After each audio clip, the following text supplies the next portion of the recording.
Hi, I'm Dr. Chris Stevens, and this is the Psychology to Live By podcast. Hello, my friends. I hope you're doing well. Well, many people, including me, are finding the current world quite disturbing. How are you finding it? The question I'm being asked is, how do I keep my composure when all around me is upset and division?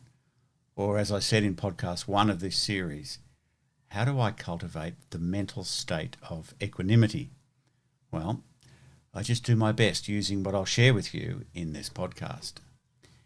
And I want to focus on psychological strategies for cultivating inner composure or equanimity. Now, in podcast 1, we saw that there are 3 broad ways to develop it: psychological, practical or action-based, and social. We'll continue part 1's discussion of psychological methods, and let's begin with Viktor Frankl's famous quote, forged in the horrors of a World War II concentration camp. He said, "Between stimulus and response there is a space, and in that space is our power to choose our response. In our response lies our growth and our freedom." Now, you'll see this is very similar to something I call an equation to live by, and that is reality plus mindset equals experience. In other words, whatever's happening, we add our mindset to it, and together, reality and our mindset produce our experience. So in terms of Frankl's quote, stimulus is the reality in our equation, and response is my experience. However, without mindful mediation, what we end up experiencing is pure reaction. It's automatic, and we feel our experience is simply caused by the stimulus. It's as if we've airbrushed our mindset out of the equation, and it becomes simply reality causes my experience. Well, we have no freedom when we live like this. We become perpetual victims, which I must say is a very popular stance these days. In fact, some of the most frequently searched words on the internet and social media currently are trauma and victim. But I digress. Now, Frankl observed that people who saw themselves as real victims often died from meaninglessness. They simply gave up the ghost. Now, the unimaginably terrible circumstances that confronted Frankl broke many, many other people psychologically. In various ways, they could make no meaning or find no purpose in their circumstances. That's why Frankl called his famous book Man's Search for Meaning, as this is what allows us to continue when life is objectively disturbing. And of course, I think this insight's highly relevant now. Frankl argued that the power to choose rescues us from the tyranny of reaction. Without this space of choosing, we forfeit our freedom and our growth. In effect, he was actually describing equanimity as that which results from a mindful response to a difficult reality. How we mediate the current reality, how we find meaning in it, is crucial to our experience. It can make equanimity in any circumstance possible. I can think of no more important and valuable mental training than this. We ought to practice it to the end of our days. Now, don't get me wrong. Very, very often our automatic reaction is adaptive. It's fine.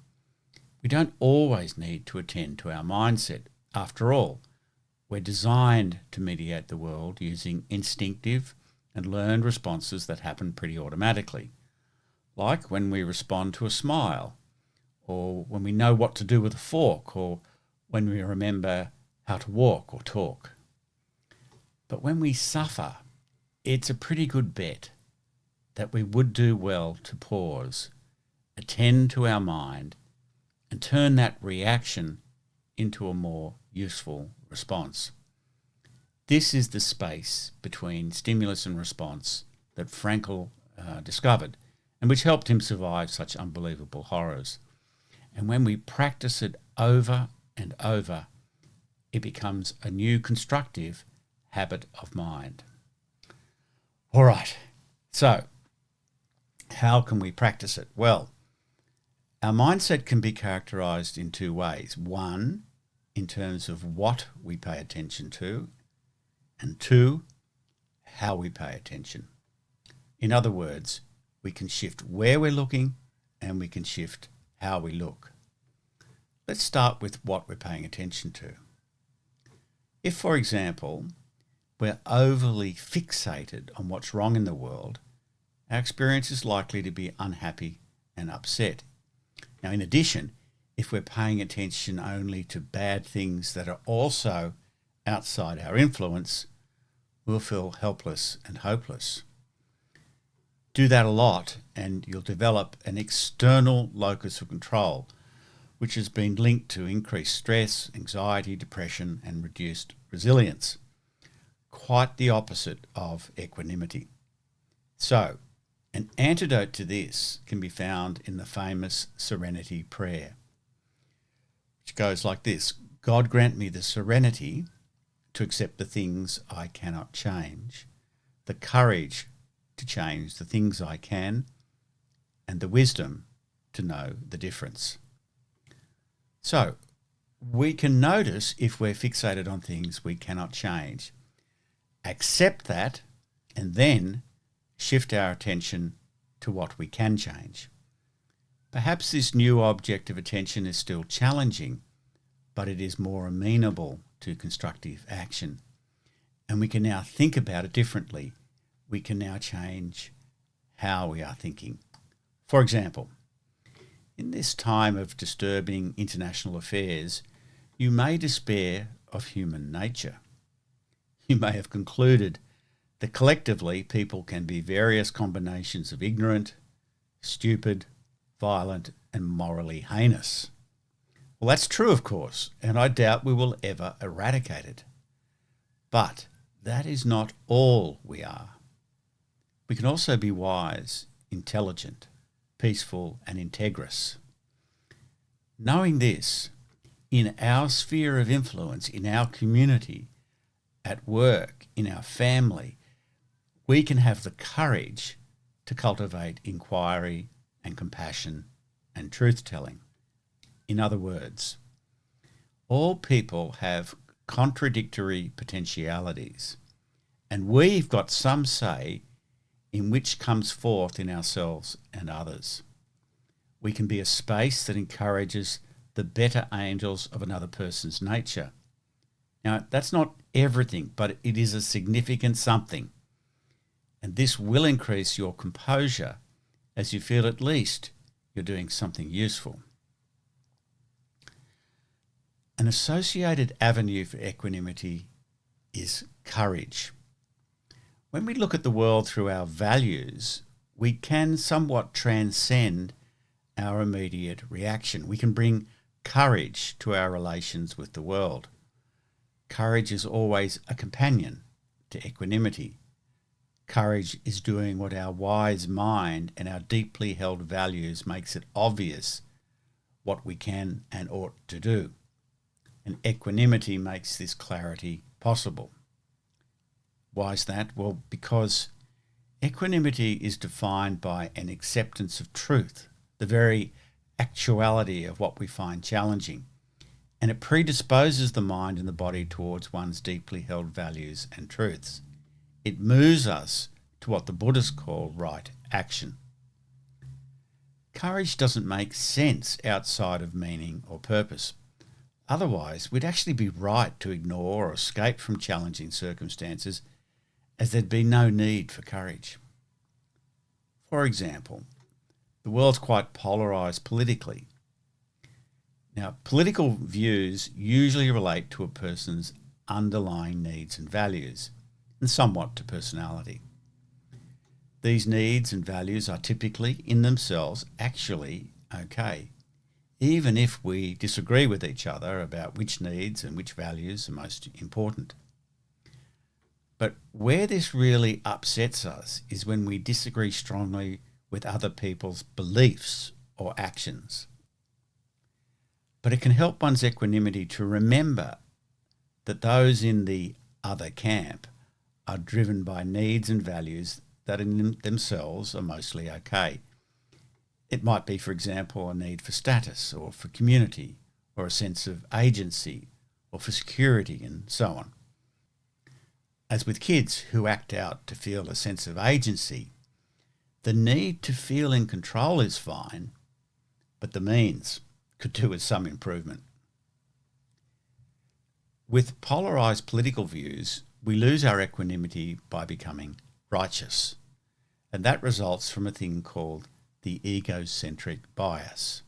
This is a universal tendency to project our values, beliefs, and motives onto others. This leads us to moralising the differences between our beliefs and values. Mine are obviously right, and yours are obviously wrong. Now, if we uncritically fall into righteousness, each group becomes a more enclosed echo chamber, more extreme and angrier at being judged. Obviously, these reactive states are the antithesis of equanimity. So with acceptance comes clarity and courage, and it takes courage to shift past blame and hatred and towards dialogue.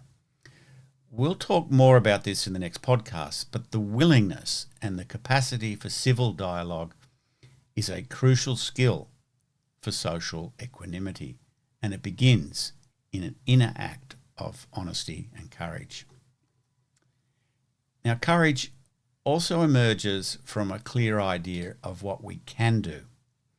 This is the Serenity Prayer's courage to change the things we can. It's probably impossible to have courage if we see a situation as completely hopeless. But there are usually aspects of a painful reality that we can influence. If we shift our attention to those, we develop what we call an internal locus of control, which is defined by a belief, I can do something to affect the world. This has been shown to produce improved resilience, enhanced health outcomes, more optimism and hope, better motivation, and higher goal attainment. Finally, the most common psychological pathway to equanimity is mindfulness. Mindfulness has many definitions, but for our purposes, it's the ability to observe what is happening in our mind without changing it.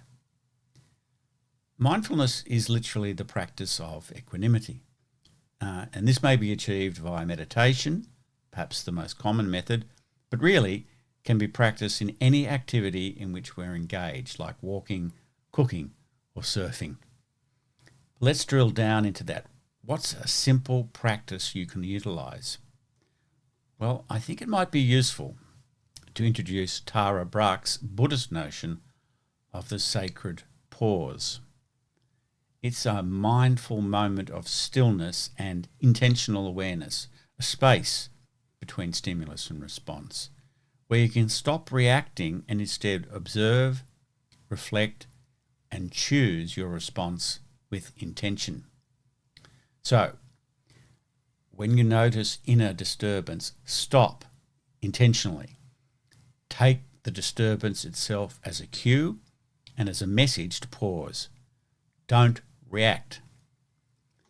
Maybe take 3 deep breaths, taking a few moments to breathe deeply. That can help you center yourself. Just for a few moments, observe your breath. Focus on the actual sensations of breathing, and that can help you be more present. And this can then help you become more aware of your emotional state now as an observer, not identifying with your state. So it's I'm feeling anger rather than I am angry. And we call this psychological movement defusing, as we separate or defuse our sense of self or identity from our thoughts and feelings.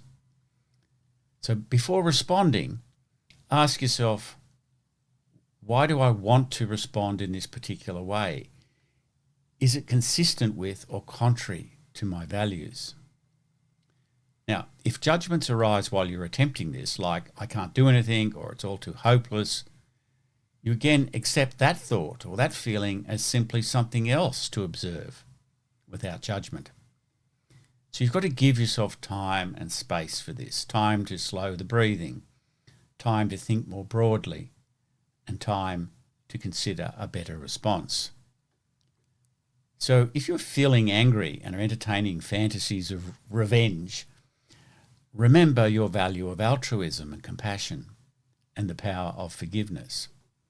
Perhaps the response should be to somewhat transcend the situation, like I don't agree, but also I don't understand why we have such different perspectives, or how can I understand why people believe the opposite to me, or even if I cannot change them, how can I think and act according to my values? It's hard to convey how powerful this can be, but here are some well-attested benefits that flow from this practice. We have reduced reactivity because by pausing, we can avoid impulsive reactions and choose more thoughtful responses. We have increased self-awareness. As we observe our thoughts and emotions, we develop practical self-understanding. We have enhanced decision-making because we gather more data and perspectives and can make more informed and conscious decisions. We have greater compassion because we realise others are just like us, just with different perspectives. And we have better capacity for communication because the pause quietens the emotions and we can express ourselves more effectively and more respectfully. And just one more psychological technique before we finish. Here's a practical way to use the sacred pause in everyday life. You can use a technique I call the 2 conditions test. It's something you can carry around like a Swiss Army knife. It's very adaptable, very flexible. So what is it? Well, when you feel your equanimity is disturbed and you feel the uncomfortable sway of negative emotion, quickly turn your attention to your thoughts. In other words, take negative emotions as a cue for metacognition. Now, metacognition is thinking about thinking, and it shifts our brain processing into a more objective and reflective frontal lobe orientation. So, the 2 conditions to be passed in order to hold on to one's upset are first, 1, are my thoughts realistic? And 2, are my thoughts helpful? The order is important because often we stop at the first question by saying, in essence, if it's realistic, but I'm right to be upset. So that brings about the beauty of the second question. Let's look at a practical application. Let's say you encounter someone who's driving dangerously, erratic, too fast, too close to us, cutting in on you, driving aggressively, etc. So your thinking might be, wow, that's dangerous. Your fight-flight system has sprung into action to keep you safe. But now you may also be angry and are thinking, I'll teach that bastard a lesson as you give them the middle digit. You might start yelling or driving close to them, etc. Well, now your thinking is not realistic. What's the chances of you actually teaching them a lesson?